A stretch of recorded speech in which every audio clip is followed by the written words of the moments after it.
What's going on, you glorious bastards? My name is Fox Soul, and welcome back to another video here on Lords of the Fallen. And we're going to be covering real quick the free content plan or roadmap for Lords of the Fallen. Now, first thing to go off on it is that they are doing ongoing weekly enhancements of the stability, the performance, the save fixes, the co-op improvements, PvP improvements, balancing of the balancing, which is they're doing for the PvE priority, increased boss difficulty and quality of life tweaks. Okay. Like I stated before in streams and in some videos, is that I'm not too worried about weekly enhancements. I mean, I guess it's good. I just find that with weekly updates on a game, typically causes more problems. Now, grant you, with the performance and stability of the game in particular, I find that when they did the Halloween event update, that the performance and its stability was great. That it was actually a lot better. And then with the most recent updates, I don't know if it's just me. I'm running on the PS5 version right now, not just the PC version. I really didn't test in the PC version much. But on the PS5, when the Halloween event came, Umbral World going into the Umbral was great. Now it feels like it's more of it gets progressively worse the longer I'm in the Umbral World. But I'm not sure.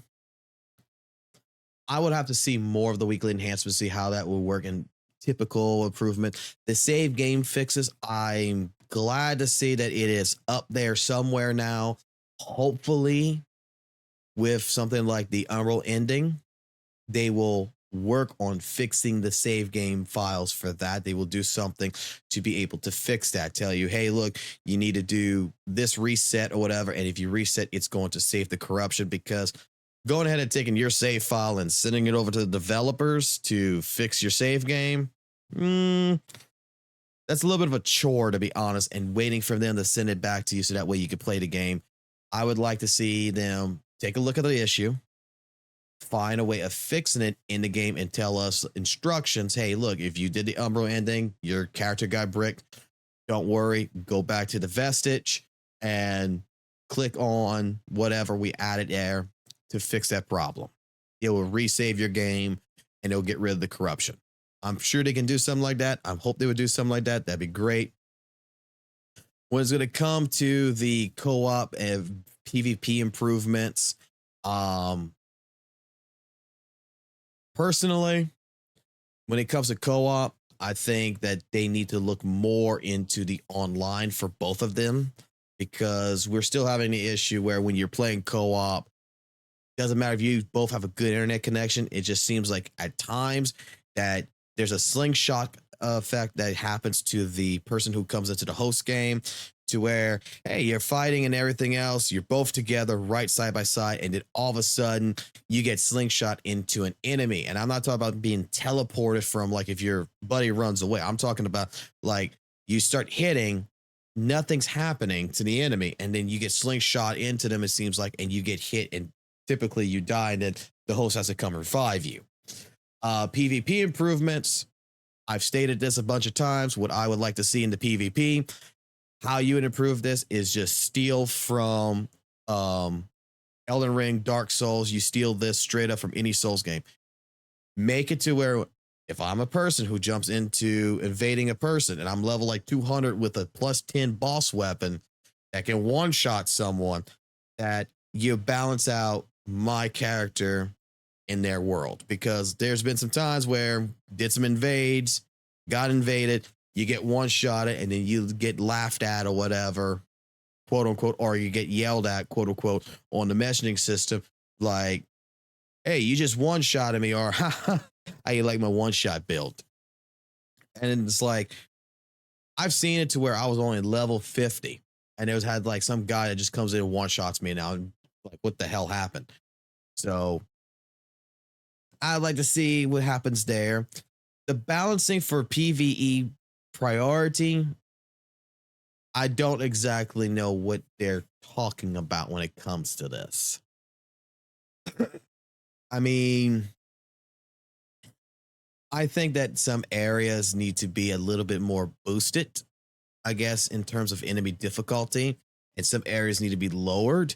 But ever since you did the mob density reduction on the game, it's gotten better in the balancing department. It's much better than it was before. Vanilla was a pain in the ass when you first started, so that's been great. Increased boss difficulty is the next one that they're talking about that they're doing for a weekly enhancement, and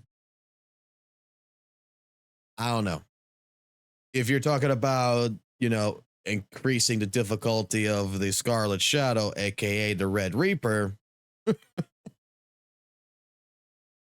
then I guess this is what this means.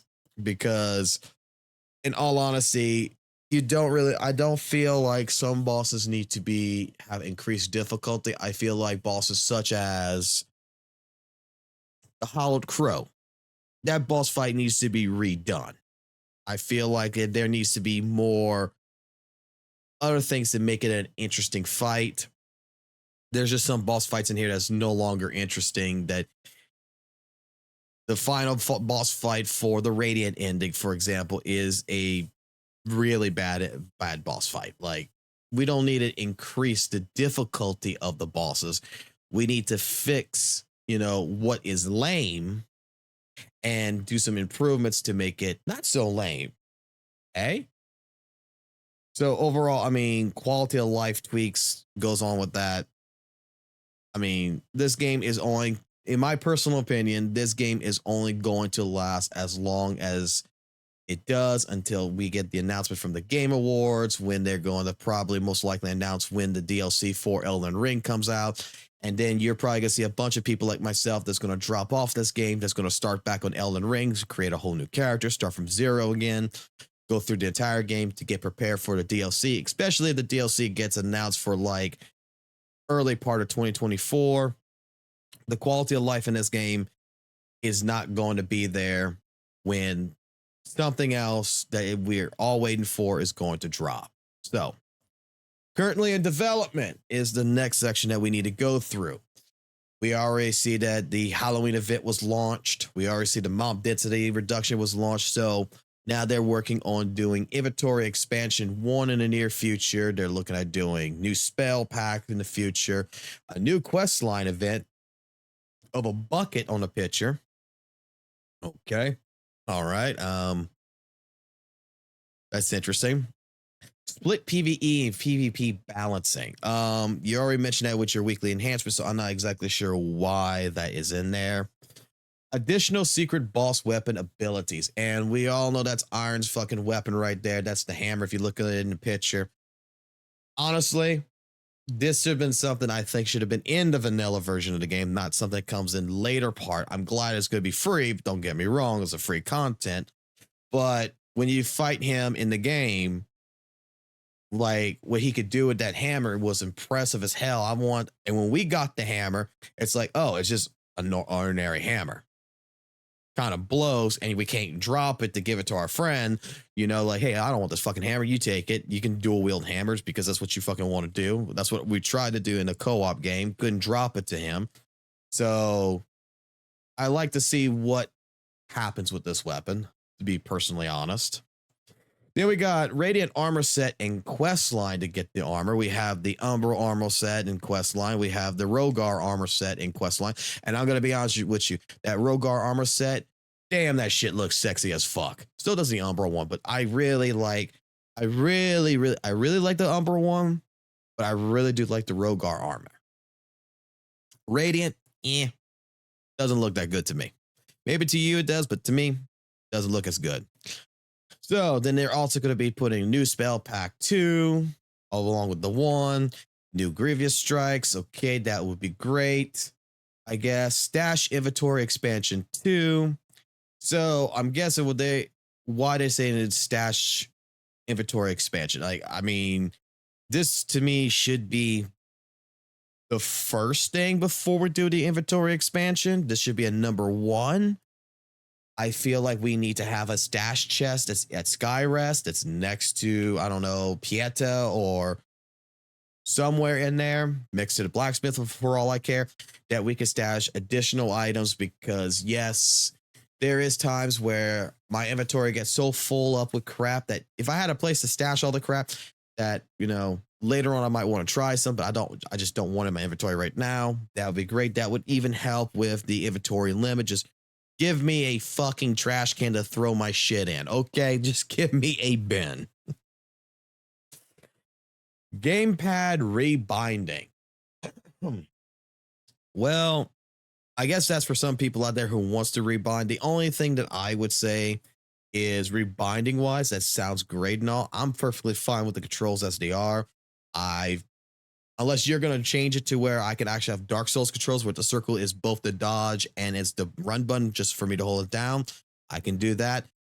Then I'll be a little bit happier. And then they're going to be doing new game plus with modifiers. I can't specify exactly what that would mean in my mind. What I would hope for something in this regards is that with the modifiers that it will tell you, hey, look, do you want to do like just these vestiges? Do you want to do some vestiges? None. That's what I'm thinking that's going to be for. So that way you can make your next game plus, whereas 1, 2, 3, 4, 5, 6, 7, you can make all of these new game pluses, you know, as hard or as easy as you possibly want them. That's what I'm thinking that's going to be for. Quick update on what I would like for New Game Plus, because I know they don't want to give you the vestiges like, you know, after New Game Plus 1, they start taking that away. Why can't we have it to where the seedlings, since we only have a maximum of 5 that we can carry on ourselves, is there any way that we can make it to where we can put seedlings in and then have it numbered like 5 seedlings, 5 different colors, whatever. And then we put them in each different areas and we can take them back per se, and then put them in a different area. So that way we can put our rest points where we decide, and we're not just limited to one, you know, additional rest point. We're limited to only like 3 or 5. And because the problem that I see in a new game plus scenario, future wise, is for the Lord's ending. If you take away vestiges, for example, you only have 1 vestige, this would be a fucking chore and a half. You get to the end and then you have to go back to each one of the beacon areas and you got to go ahead and, you know, enhance them. If, you know, I could put my own seedlings, if you're going to take vestiges in primary areas to where when I am done, I can always go back to these areas to where that way I can go, you know, I can say, well, this is my seedling that I will use all the time, but these 4 seedlings are going to be placed here, here, and here. So that way, when I get to whatever ending, like the Lord's ending, I could just warp to these right here, and I can always go back to get to the beacon. That would be my suggestion. But I don't know. You got a lot of content here, free content here planned in 2023. Some of it I don't see why it's on the roadmap. Some of it I feel should have probably been in the game when it first came out. I'm hoping with the weekly update enhancements on this that you're not going to break things more than you're going to fix things. I think again, with the weekly enhancements, with the quality of life tweaks and the save game files, we need to look at fixing more of the problems of what's, you know, the Umbral ending, you know, stuff that's corrupting the save files, and come up with a permanent solution to fixing that. That's what I'm hoping that's there for. I mean, I don't know what else to say. The game, from what I know, has been criticized in reviews for its poor performance across all the platforms. And I know that with each update, the game has improved slightly in some areas for players and for myself. But I think that weekly updates need to be more of a bi-weekly to a monthly update to fix more things in a larger time frame than a shorter time frame. Because it seems like with the shorter time frame, you keep doing this weekly. Like I stated before, with the pumpkin patch update, I felt the game was running really well. And then with these recent updates that came out, the Umbral world is really not performing like it did, and it seems a lot less stable. But that's just me. Maybe with someone else, you might have a different opinion, different experiences. I'm just telling you what mine is. So these updates should be continuing to at least the end of the year. I like the fact that they are updating it. I'm hoping the developers keep going for this, and I'm hoping the developers would listen. I am going to be working on another video coming up this Thursday, which is the comment video that I posted up earlier about, hey guys, I need your comments to send to the developers. I think some of this in here has been addressed with some of those comments, but we're going to see. And before I let you guys go, I just want to go ahead and quickly give a shout out to our channel members on the side right here. We recently just got a couple of new subscribers that came onto the channel actually tonight. So Charles the Green Dragon, thank you so much for subscribing.